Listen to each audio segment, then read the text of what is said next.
Am I the a-hole for going off on my fiance for returning my wedding dress? Me, female 29, and my fiance, 33 male, are getting married soon. So wedding planning so far has been alright, except for a few things. He and I got in an argument about the venue and the flower girl.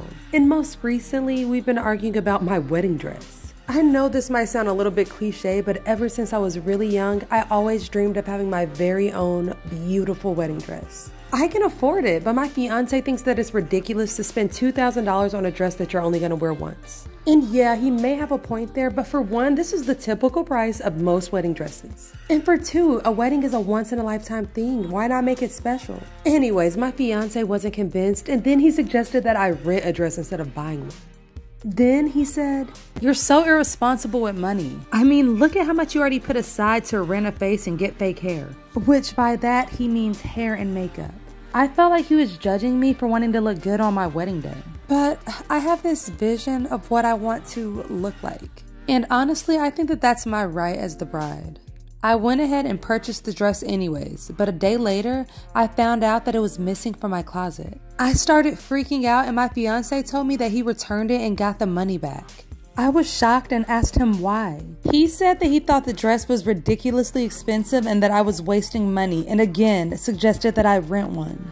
I blew up and went off on him, which I've never done before. He literally took a few steps back and told me to calm down.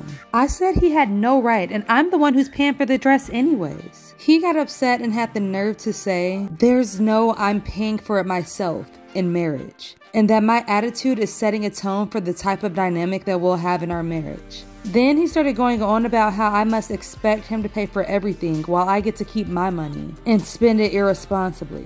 But I never tell him how to spend his money. I responded that he gets zero say in how I spend my money whatsoever. He told me that I need to grow the F up and stop with this dream wedding dress cliche. Then he stormed off to call his mom, who chewed me out saying that she will not let me ruin her son's financial stability with how I deal with money in general. She told me that I need to either rent a dress or buy a cheaper one. But I said no. Now I'm not so sure if I should be marrying into this family. And yes, he still has the money and said that he'll give it back to me once we agree on a solution. How could OP possibly be the a-hole? This is a situation where she needs to jump ship ASAP and get out of that toxic ass relationship. He is a 10 out of 10 a-hole.